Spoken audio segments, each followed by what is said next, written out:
Martin Luther, par Jules Michelet, 1517. J'étais seul, et j'étais dans cette affaire sans prévoyance. J'accordais au pape beaucoup d'articles essentiels. Qu'étais-je, pauvre misérable moine, pour tenir contre la majesté du pape, devant lequel les rois de la terre, que dis-je, la terre même, l'enfer et le ciel, tremblaient. Ce que j'ai souffert la première et la seconde année, dans quel abattement, non pas fin et supposé, mais bien véritable, ou plutôt dans quel désespoir je me trouvais, ah, ils ne le savent point, ces esprits confiants, qui depuis ont attaqué le pape avec tant de fierté et de présomption. Ne pouvant trouver de lumière auprès des maîtres morts ou muets, je parle des livres des théologiens et des juristes, je souhaitais de consulter le conseil vivant des églises de Dieu, afin que, s'il existait des gens pieux qu'éclairât le Saint-Esprit, ils prissent compassion de moi, et voulussent bien donner un avis bon et sûr, pour mon bien et pour celui de toute la chrétienté. Mais il était impossible que je les reconnusse. Je ne regardais que le pape, les cardinaux, évêques, théologiens, canonistes, moines, prêtres. C'est de là que j'attendais l'esprit, car je m'étais si avidement abreuvé et repu, gefressen und gesoffen, de leur doctrine, que je ne sentais plus si je veillais ou si je dormais. Si j'avais alors bravé le pape comme je le fais aujourd'hui, je me serais imaginé que la terre se fût à l'heure même ouverte pour m'engloutir vivant, ainsi que Corée et Abiron. Lorsque j'entendais le nom de l'Église, je frémissais et offrais de céder. En 1518, je dis au cardinal Cayetano à Augsbourg que je voulais désormais me taire. Seulement, je le priais en toute humilité d'imposer même silence à mes adversaires et d'arrêter leurs clameurs. Mais, loin de me l'accorder, il me menaça, si je me rétractais, de condamner tout ce que j'avais enseigné. J'avais déjà donné le catéchisme par lequel beaucoup de gens s'étaient améliorés. Je ne devais pas souffrir qu'il fût condamné. Je fus ainsi forcé de tenter ce que je regardais comme le dernier des maux, mais je ne songe pas pour cette fois à conter mon histoire. Je veux seulement confesser ma sottise, mon ignorance et ma faiblesse. Je veux faire trembler par mon exemple ces présomptueux criailleurs ou écrivailleurs qui n'ont point porté la croix ni connu les tentations de Satan. Lettre de Luther à l'archevêché de Mayence, chargé par le pape de la vente des indulgences en Allemagne. Père vénérable en Dieu, veuille votre grâce jeter un œil favorable sur moi, qui ne suis que terre et cendre, et recevoir favorablement ma demande avec la douceur épiscopale. Emporte par tout le pays, au nom de votre grâce et seigneurie, l'indulgence papale pour la construction de la cathédrale de Saint-Pierre de Rome.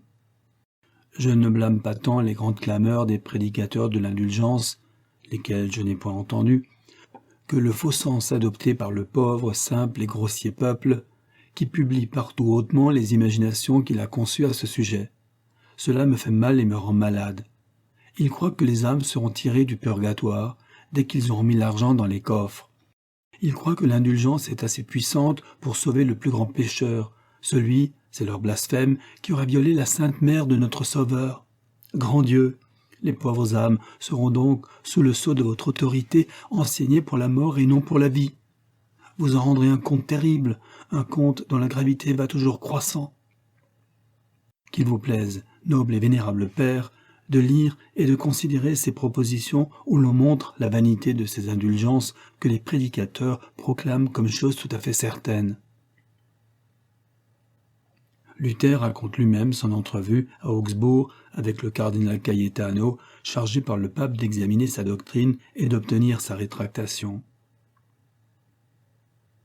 Lorsque je fus cité à Augsbourg, j'y vins et comparus, mais avec une forte garde et sous la garantie de l'électeur de Saxe, Frédéric, qui m'avait adressé à ceux d'Augsbourg et m'avait recommandé à eux. Ils eurent grande attention à moi et m'avertirent de ne point aller avec les Italiens, de ne faire aucune société avec eux, de ne point me fier à eux, car je ne savais pas, disait-il, ce que c'était qu'un Belge. Pendant 3 jours entiers, je fus à Augsbourg, sans sauf-conduit de l'empereur. Dans cet intervalle, un Italien venait souvent m'inviter à aller chez le cardinal. Il insistait sans se décourager. « Tu dois te rétracter, disait-il. Tu n'as qu'un mot à dire, revoco. Le cardinal te recommandera au pape et tu retourneras avec honneur auprès de ton prince. » Au bout de 3 jours arriva l'évêque de Trente, qui montra au cardinal le sauf-conduit de l'empereur. Alors j'allais le trouver en toute humilité.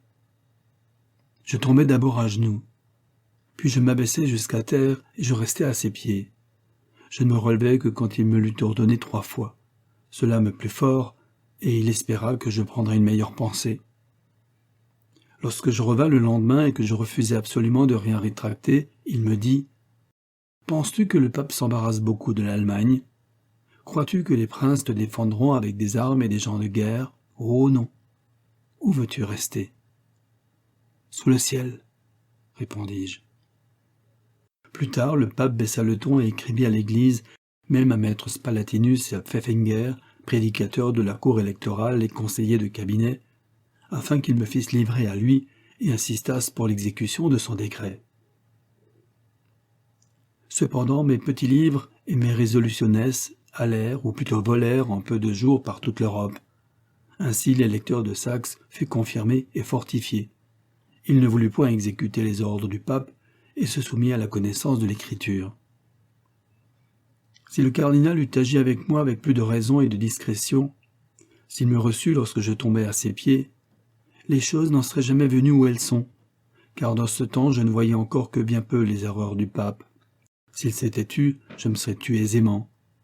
C'était alors le style et l'usage de la cour de Rome que le pape dit dans les affaires obscures et embrouillées. Nous rappelons la chose à nous, en vertu de notre puissance papale, annulons le tout et le mettons à néant. Alors il ne restait plus aux 2 parties qu'à pleurer. Je tiens que le pape donnerait 3 cardinaux pour que la chose fût encore dans le sac. Comparution de Luther à la diète de Worms. Lorsque le héros m'eut cité le mardi de la Semaine Sainte et m'eut apporté le sauf-conduit de l'empereur et de plusieurs princes, le même sauf-conduit fut, le lendemain mercredi, violé à Worms, où ils me condamnèrent et brûlèrent mes livres. La nouvelle m'en vint lorsque j'étais à Erfurt. Dans toutes les villes, la condamnation était déjà publiquement affichée, de sorte que le héros me demandait lui-même si je songeais encore à me rendre à Worms. Quoique je fusse effrayé et tremblant, je lui répondis « Je veux m'y rendre, quand même il devrait s'y trouver autant de diables que de tuiles sur les toits. » Lors donc que j'arrivai à Oppenheim, près de Worms, maître Bucer vint me trouver et me détourna d'entrer dans la ville. Car Sglapian, confesseur de l'empereur, était venu le trouver et le prier de m'avertir que je n'entrasse point à Worms, car je devais y être brûlé. Je ferais mieux, disait-il, de m'arrêter dans le voisinage, chez Franz de Sickingen, qui me recevrait volontiers. Les misérables faisaient tout cela pour m'empêcher de comparaître, car si j'avais tardé 3 jours, mon sauf-conduit n'eût plus été valable. Ils m'auraient fermé les portes, ne m'auraient point écouté, mais condamné tyranniquement. J'avançai donc dans la simplicité de mon cœur, et lorsque je fus en vue de la ville, j'écrivis sur l'heure à Spalatinus que j'étais arrivé, en lui demandant où je devais loger. Ils s'étonnèrent tous de mon arrivée imprévue, car ils pensaient que je serais resté dehors, arrêté par la ruse et par la terreur. 2 de la noblesse, le seigneur de Hirsfeld et Jean Schott, vinrent me prendre par ordre de l'électeur de Saxe et me conduisirent chez eux. Mais aucun prince ne vint me voir, seulement des comtes et des nobles qui me regardaient beaucoup. C'étaient ceux qui avaient présenté à Sa Majesté impériale les 400 articles contre les ecclésiastiques en priant qu'on réformât les abus, sinon qu'ils le feraient eux-mêmes. Ils en ont tous été délivrés par mon évangile. Le pape avait écrit à l'empereur de ne point observer le sauf-conduit. Les évêques y poussaient, mais les princes et les États n'y voulurent point consentir, car il en fut résulté bien du bruit. J'avais tiré un grand éclat de tout cela. Ils devaient avoir peur de moi plus que je n'avais d'eux. En effet, le landgrave de Hesse, qui était encore un jeune seigneur, demanda à m'entendre, vint me trouver, causa avec moi et me dit à la fin « Cher docteur, si vous avez raison, que notre Seigneur Dieu vous soit en aide. » J'avais écrit dès mon arrivée à Sglapian, en le priant de vouloir bien venir me trouver selon sa volonté et sa commodité, mais il ne voulut pas. Il disait que la chose serait inutile. Je fus ensuite cité et je comparus devant tout le conseil de la diète impériale dans la maison de ville, où l'empereur, les électeurs et les princes étaient rassemblés. Le docteur Eck, official de l'évêque de Trèves, commença et me dit « Martin, tu es appelé ici pour dire si tu reconnais pour tiens les livres qui sont placés sur la table. » Et il me les montrait. « Je le crois, » répondis-je. Mais le docteur Jérôme Schurf ajouta sur le champ, qu'on lise les titres. Lorsqu'on les a lus, je dis « Oui, ces livres sont les miens ». Il me demanda encore « Voulez-vous les désavouer ?» Je répondis « Très gracieux Seigneur Empereur, quelques-uns de mes écrits sont des livres de controverse, dans lesquels j'attaque mes adversaires. D'autres sont des livres d'enseignement et de doctrine. Dans ceux-ci, je ne puis ni ne veux rien rétracter car c'est la parole de Dieu. Mais pour mes livres de controverse, si j'étais trop violent contre quelqu'un, si j'étais trop loin, je veux bien me laisser instruire, pourvu qu'on me donne le temps d'y penser. » On me donna un jour et une nuit. Le jour d'après, je fus appelé par les évêques et d'autres qui devaient traiter avec moi pour que je me rétractasse. Je leur dis « La parole de Dieu n'est point ma parole. C'est pourquoi je ne puis l'abandonner. Mais dans ce qui est au-delà, je veux être obéissant et docile. » Le margrave Joachim prit alors la parole et dit « Seigneur docteur, autant que je puis comprendre, votre pensée est de vous laisser conseiller et instruire. Or, les seuls points qui touchent l'écriture. » « Oui, répondis-je, c'est ce que je veux. » Il me dit alors que je devais m'en remettre à sa majesté impériale. Mais je n'y consentis point. Il me demandait s'ils n'étaient pas eux-mêmes des chrétiens qui puissent décider de telles choses, à quoi je répliquais « Oui, pourvu que ce soit sans faire tort ni offense à l'écriture que je veux maintenir, car je ne puis abandonner ce qui n'est pas mien. » Ils insistaient. « Vous devez vous reposer sur nous et croire que nous déciderons bien. » Je ne suis pas fort porté à croire que ceux-là décideront pour moi contre eux-mêmes, qui viennent de me condamner déjà lorsque j'étais sous le sauf-conduit. Mais voyez ce que je veux faire. Agissez avec moi comme vous voudrez. Je consens à renoncer à mon sauf-conduit et à vous l'abandonner. » Alors le seigneur Frédéric de Freilich se mit à dire « En voilà véritablement assez, si ce n'est trop. » Ils dirent ensuite « Abandonnez-nous au moins quelques articles. » Je répondis « Au nom de Dieu, je ne veux point défendre les articles qui sont étrangers à l'écriture. » Aussitôt deux évêques allèrent dire à l'empereur que je me rétractais.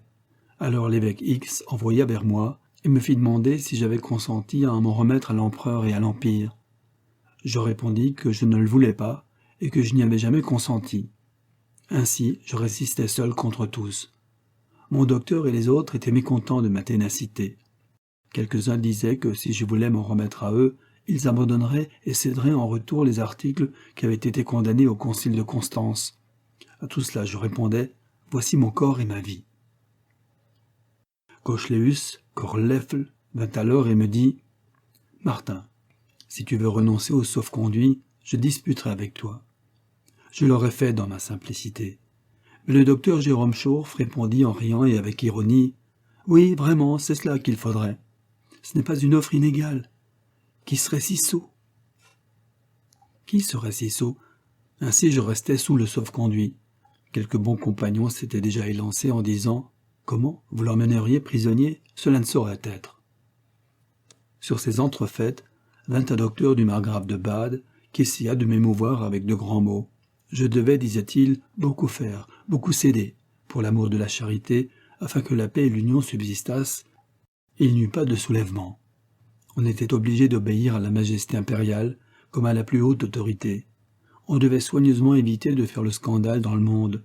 Par conséquent, je devais me rétracter. « Je veux de tout mon cœur, répondis-je, au nom de la charité, obéir et tout faire, en ce qui n'est point contre la foi et l'honneur du Christ. » Alors le chancelier de Trèves me dit « Martin, tu es désobéissant à la majesté impériale.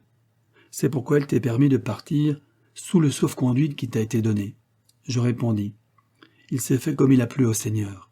Et vous, à votre tour, considérez où vous restez. » Ainsi je partis dans ma simplicité, sans remarquer ni comprendre toute leur finesse. Ensuite ils exécutèrent le cruel édit du ban, qui donnait à chacun occasion de se venger de ses ennemis sous prétexte et apparence d'hérésie luthérienne, et cependant il a bien fallu à la fin que les tyrans révoquassent ce qu'ils avaient fait. C'est ainsi qu'il m'advint à Worms, où je n'avais pourtant d'autre soutien que le Saint-Esprit. Jules Michelet.